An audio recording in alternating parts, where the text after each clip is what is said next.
설사가 자주 반복되거나 갑자기 물처럼 쏟아지는 경험을 하신 적 있으신가요?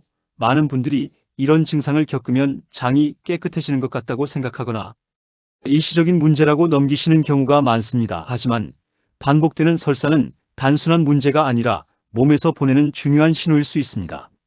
설사는 우리 몸이 흡수를 제대로 하지 못하고 있다는 의미입니다. 물뿐만 아니라 영양분도 제대로 흡수되지 못하기 때문에 시간이 지나면 체력 저하와 탈수 증상이 함께 나타날 수 있습니다. 입이 마르고 몸에 힘이 빠지며 어지러움이 생기고 심한 경우 근육이 빠지고 체중이 줄어드는 변화까지 이어질 수 있습니다.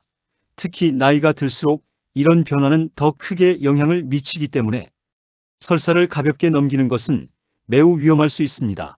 장은 단순히 음식이 지나가는 기관이 아니라 면역과 깊이 연결된 중요한 기관입니다.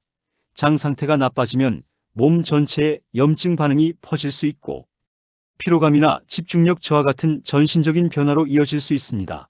그래서 설사가 반복될 때는 단순히 멈추는 것보다 왜 생기는지 원인을 이해하고 생활을 바꾸는 것이 중요합니다.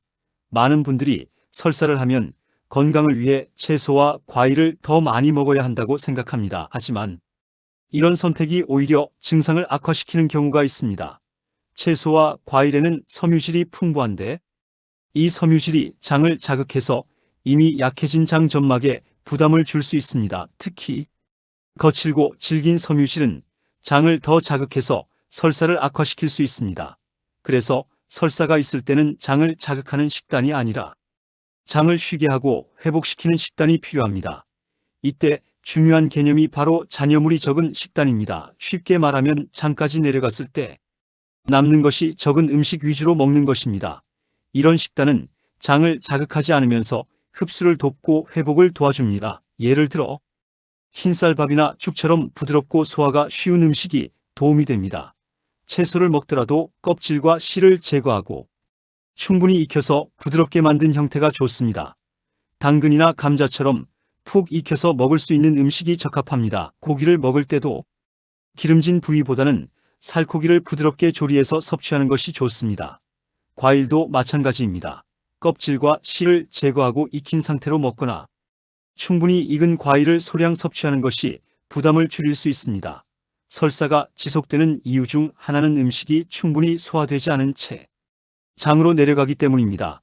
그래서 소화를 돕는 습관이 매우 중요합니다. 식사를 할 때는 천천히 충분히 씹는 것이 가장 기본입니다. 침이 충분히 나오면서 음식이 잘게 부서져야 소화가 원활하게 진행됩니다. 식사 후에는 가볍게 움직여서 소화를 돕는 것도 도움이 됩니다. 또한 배를 따뜻하게 유지하는 것도 중요합니다. 복부를 따뜻하게 하면 장의 움직임이 안정되고 불편함이 줄어들 수 있습니다. 특히 몸이 차가운 분들은 복부, 보온을 신경 쓰는 것만으로도 증상이 완화되는 경우가 많습니다.